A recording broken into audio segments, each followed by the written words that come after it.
નમસ્કાર મિત્રો, target forester YouTube ચેનલમાં આપ સર્વે મિત્રોનું હાર્દિક સ્વાગત છે.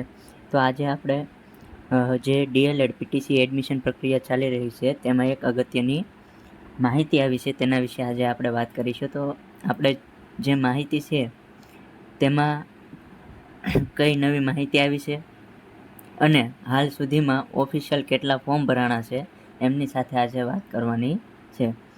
તો જોઈએ તો આપણે જે ડીએલએડ પીટીસી કેન્દ્રીકૃત જે એડમિશન પ્રક્રિયા ચાલી રહી છે તેમાં આપણે ફોર્મ છે તે આપણે જે કેન્દ્ર આપેલું હતું ત્યાં જઈને આપણે જમા કરાવવાનું હતું, વેરીફાઈ કરાવીને, બરાબર છે.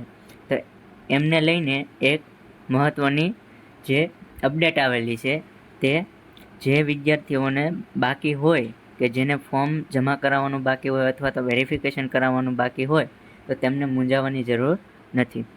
તો અહીંયા જે નોટ્સ કરીને, ઇમ્પોર્ટન્ટ નોટ્સ કરીને એક જે આપણને માહિતી આપેલી છે જેમાં દસ્તાવેજ ચકાસણી અને ફોર્મ જમા કરાવવા અંગેની અગત્યની સૂચના. એમાં આપણે જોઈએ તો ડીએલએડ પીટીસી પ્રવેશ પ્રક્રિયા 2026-27 અંતર્ગત સ્વીકાર કેન્દ્ર ખાતે દસ્તાવેજ ચકાસણી, ડોક્યુમેન્ટ વેરિફિકેશન કરી ફોર્મ સ્વીકારવાની છેલ્લી તારીખ 6/7/2026 છે. એટલે કે જ્યારે આપણું જે ટાઈમ ટેબલ આપવામાં આવ્યું હતું તેમાં આપણને 6/7/2026 એ જે દસ્તાવેજ ચકાસણી છે તે અંતિમ છેલ્લો દિવસ તરીકે આપણને કીધેલું હતું.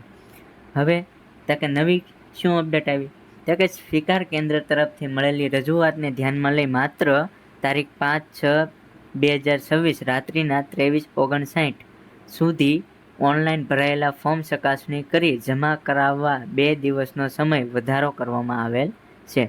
એટલે કે જે આપણને 6 તારીખ આપેલી હતી એમના બદલે 8 તારીખ સુધી ફોર્મ તમે જમા કરાવી શકશો.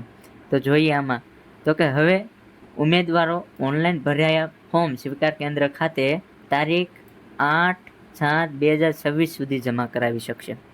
જોજો મિત્રો, તમારે 8/7/2026 સુધીમાં ફોર્મ જમા કરાવી દેવાના છે. જે કોઈને ફોર્મ જે જમા કરાવ્યા નથી અથવા ડોક્યુમેન્ટ વેરિફિકેશન કરાવ્યું નથી એ લોકો 8/7/2026 સુધી જમા કરાવી શકશે. તો આપણે બીજી એક માહિતી લેવાની હતી કે આપણે જે ફોર્મ છે તે ભરાણા કેટલા? 71,500 આજુબાજુ ફોર્મ છે તે ભરાયેલા છે. પણ મિત્રો એમાં ઘણા બધા ફોર્મ એવા છે કે રજિસ્ટ્રેશન કરાવ્યું હોય પરંતુ ફોર્મ ભરેલું ના હોય, બરાબર. ઘણા લોકો છે તે કેટલા ફોર્મ ભરાણા એટલા માટે રજિસ્ટ્રેશન કરતા હોય છે. એવા ઘણાના 2 રજિસ્ટ્રેશન છે, 3 રજિસ્ટ્રેશન છે. તો આમ ગણીએ તો આપણે 65,000 આજુબાજુ ફોર્મ કન્ફર્મ ભરાણા હશે એવી ધારણા કરી શકીએ, બરાબર છે. એમાં સામાન્ય પ્રવાહ છે, પછી વાણિજ્ય પ્રવાહ છે, વ્યવહારિક પ્રવાહ છે, સાયન્સ પ્રવાહ છે, એ બધાથી ટોટલ આપણે 65,000 આજુબાજુ ફોર્મ કન્ફર્મ ભરાણા છે એવી અંદાજો લગાડી શકીએ છીએ.